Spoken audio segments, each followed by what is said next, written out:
Want to do a mic check on everybody. I see the council's here. Warren, Rob? Yeah, I'm here. Thank you. Harold, I heard you earlier. Jessica? I'm here. Okay. Patricia Hilborn? I'm here. Okay. And Tanya Morrill? I'm here. Fantastic. I have 7 o'clock on my watch, so why don't we call the meeting, the regular meeting of the Haslet City Council for Monday, July 6th. Call the meeting to order at 7 p.m. We do have a quorum present. If Mayor Pro Tem, would you mind leading us in a prayer? For everybody, please stand. Sure. Heavenly Father, we ask you for wisdom tonight as we deliberate these items before us, and pray that we will act in the best interest of our citizens. We ask you to bless our staff, our first responders, and be with all of our citizens in this trying time. Amen. Amen. If you'd show us that flag, Diana.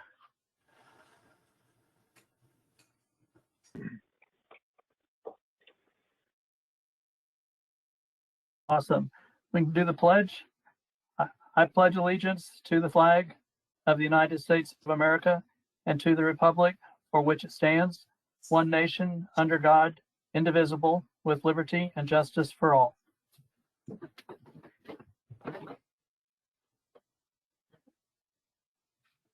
Next up, we have citizens' participation and comments. Did we have any ahead of time, Ms. Diana? Not this evening. Okay, I would like to just share with anybody who has called in that you have the opportunity to speak for up to 3 minutes to the council on any topic of your desire. So we'll give you an opportunity to turn your mic on if you want, and just tell us who you are and your address if you wish to speak.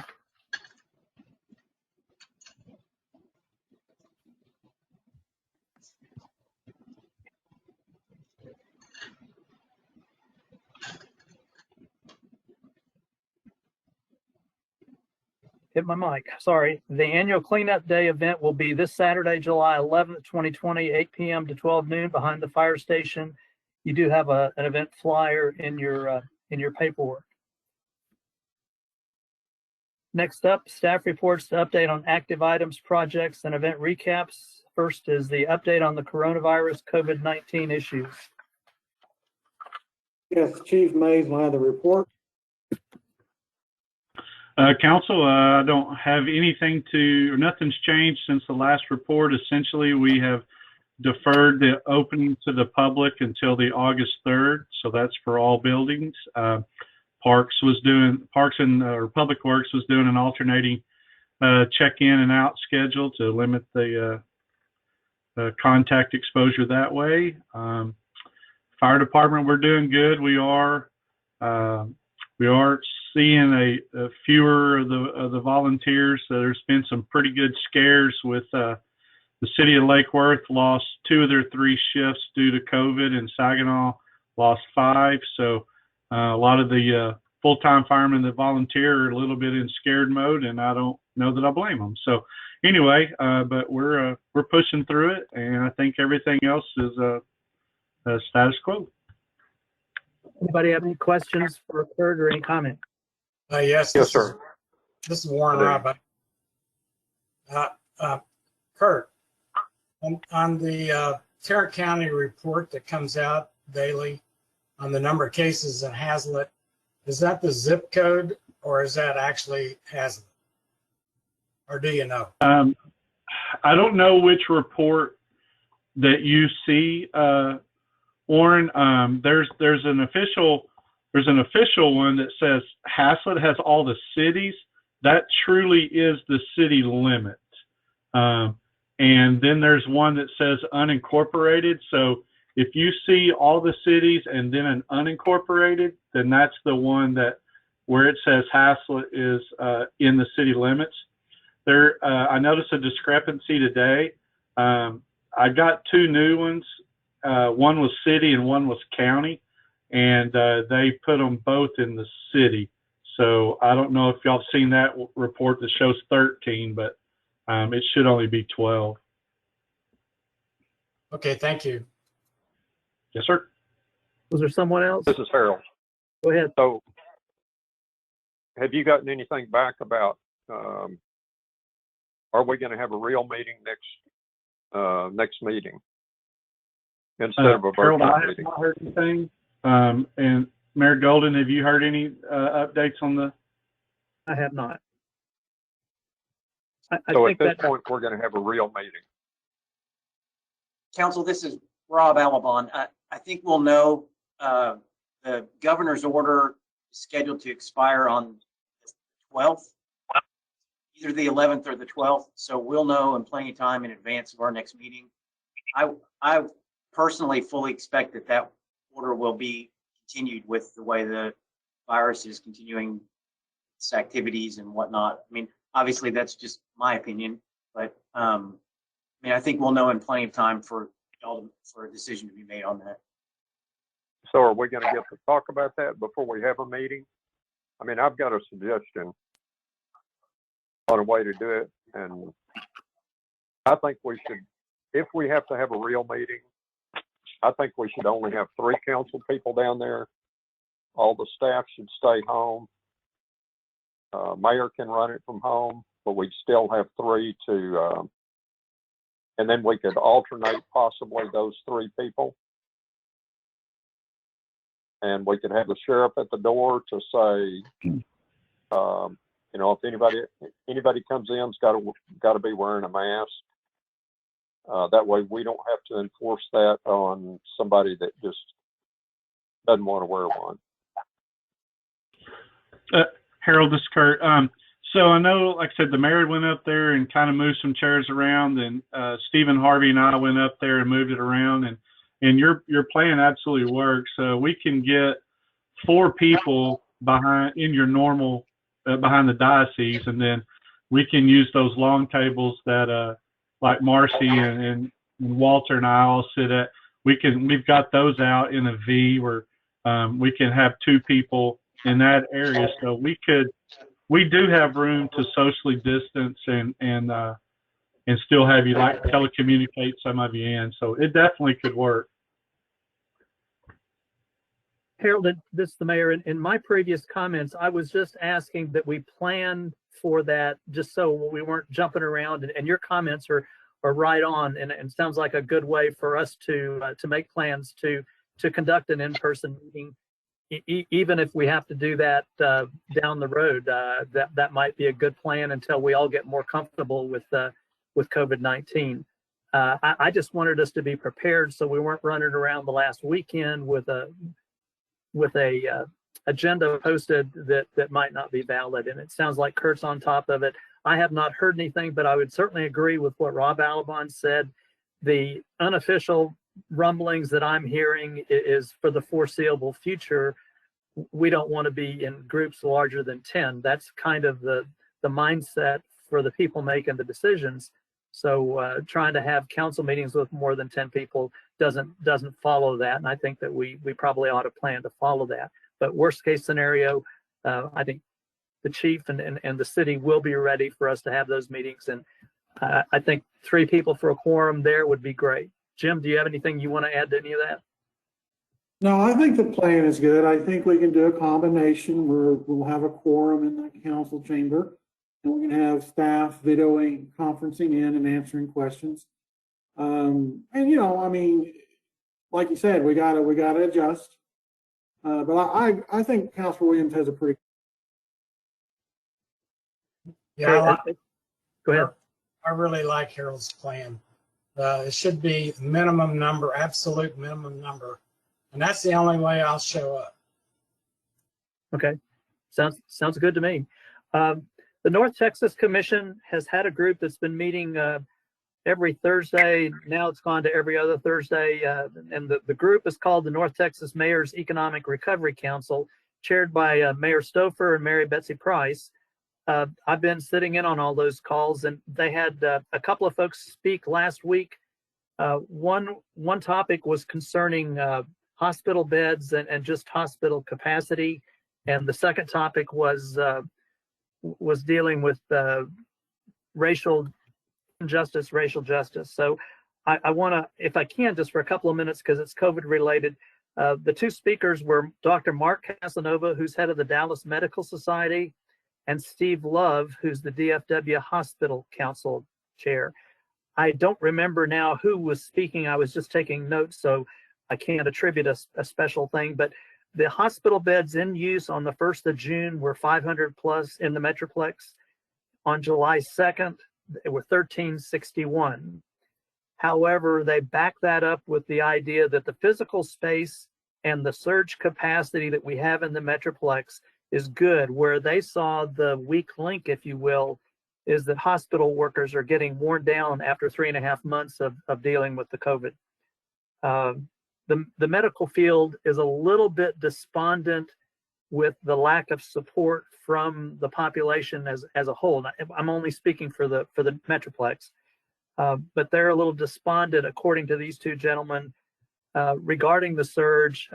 It just seems so simple, but it doesn't, I guess it's not, but to wash your hands, social distance, wear a mask, don't get in groups larger than 10.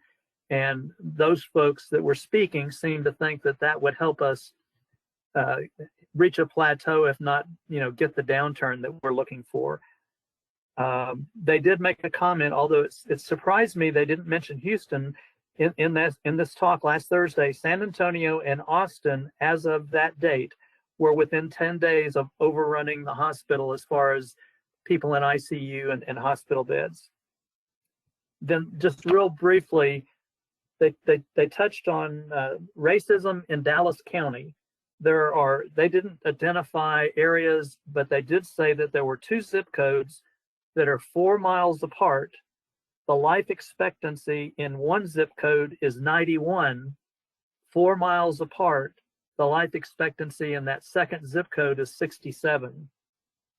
My math tells me that's 24 years difference. And I'm not trying to push social medicine or anything like that. I'm just trying to reconvey what the point they were making. The socioeconomic status and access to health care is a major factor in life expectancy. And I just thought that was worth sharing. They thought to be able to combat that, we needed to talk to the people, the leaders in medicine, the leaders in education, the leaders in law enforcement, and our religious leaders. And they thought if we could get those 4 groups of leaders together, we might be able to make some headway. And I just wanted to share that. Hope it was interesting. If it's not, I apologize for taking up your time. Anybody else have anything for Kurt or anybody else on the COVID-19? Second item is staff report on the annual gas well inspections. Travis, is that going to be you? Yes, that's going to be me.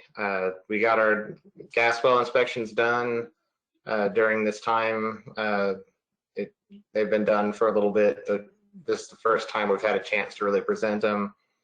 Major takeaways from the reports are that the gas wells are in great condition.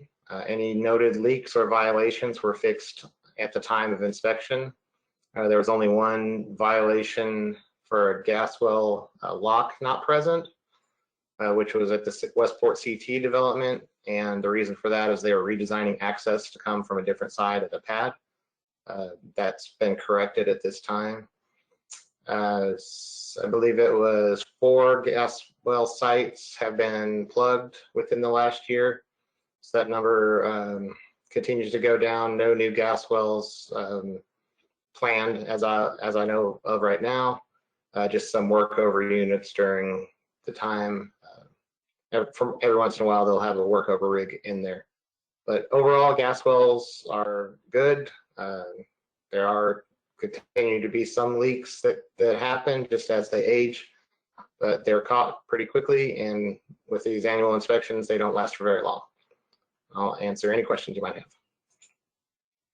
Anyone have any questions for Travis or any comments? Thank you. It sounds like they've been really doing a good job for us. So thanks for staying on top of it with them. Next up is the consent agenda. We have one item, the approval of the June 15th, 2020 regular city council meeting minutes.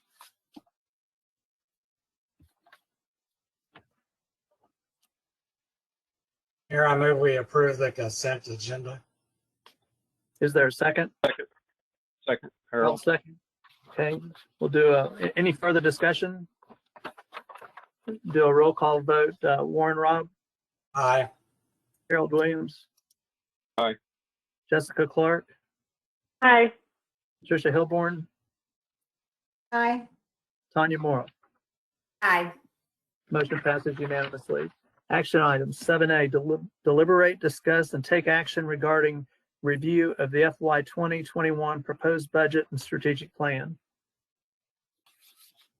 I hope you got all the updates today, strategic plan, Marcy's budget worksheets.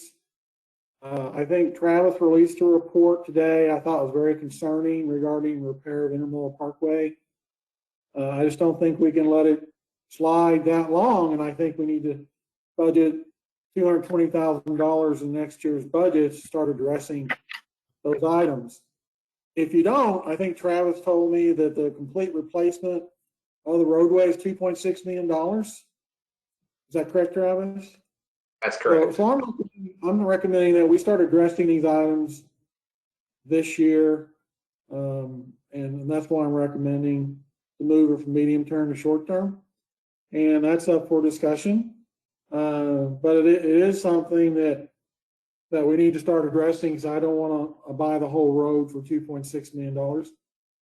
So that's, if you want to go with the spreadsheets, I think Diana gave you an updated strategic plan. I think Marcy has, being the money person, has where the funds have been spent and how much we have left.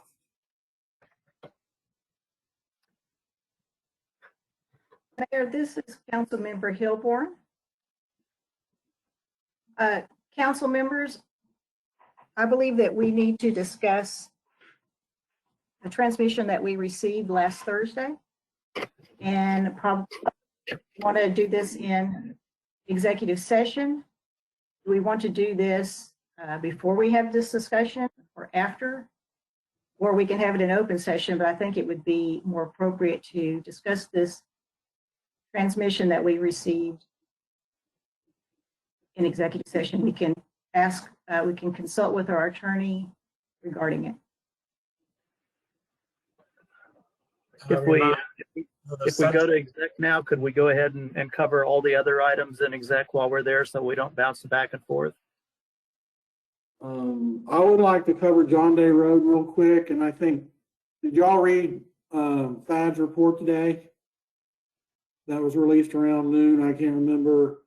And he can go in executive session if you wish, but I'll let Thad speak for himself. What do you think, Thad? Jim, that report was pretty comprehensive on where we are today. I don't need any city council action, so I don't see any need to go in executive session, but if there are specific questions, I'm prepared to answer them if that council so chooses. So does that also apply to the real property acquisition for Haslet Parkway project? Is there a reason to go to exec for that? I'm just trying to make sure we can cover all the executive items at the same time. No, sir, there's no need for the right-of-way, the property acquisition for Haslet Parkway. Okay, well, we've got a request from a council member to go to executive session. So go to number 9, executive session. City council reserves the right to adjourn into executive session during the course of the meeting to seek legal advice from its attorney regarding any item on the posted agenda as authorized by section 551071 of the Texas Government Code, referencing I guess the budget. Rob, help me if we need something more specific than that to go. We're going to ask you some questions, I guess, about a transmission last Thursday. I think that's fine, Mayor. I think it's one to seek legal advice relating to agenda item 7A. Okay, so that sounds much better. Okay. Yes, sir. So with that, we will adjourn the open part of the meeting and go to exec. I've got 7:19, so we'll see you. Mayor, before you do that, I may have missed it because I was trying to answer your question. You call item 9B, because I think weren't we going to go in under that, Jim? I thought, okay. Mayor? It's John Day Road. On John Day, do you want executive session on John Day Road? Well, it's council's decision. I thought I Thad don't just mind said, talking about executive session. does anyone on council want to talk about John Day Road and Thad just said that he was comfortable sharing that information today. If anybody's got a question, I just need to read that so that the record shows that we went in for that also. And I'm sorry, I guess I just may Why have don't you missed. put it on there just in case?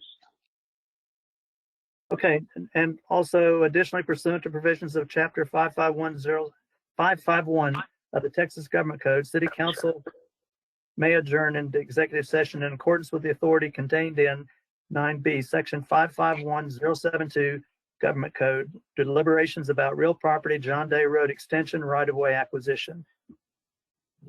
Now we got both items covered. So we are going at, close the open part of the meeting at 7:20. We'll see you in exec.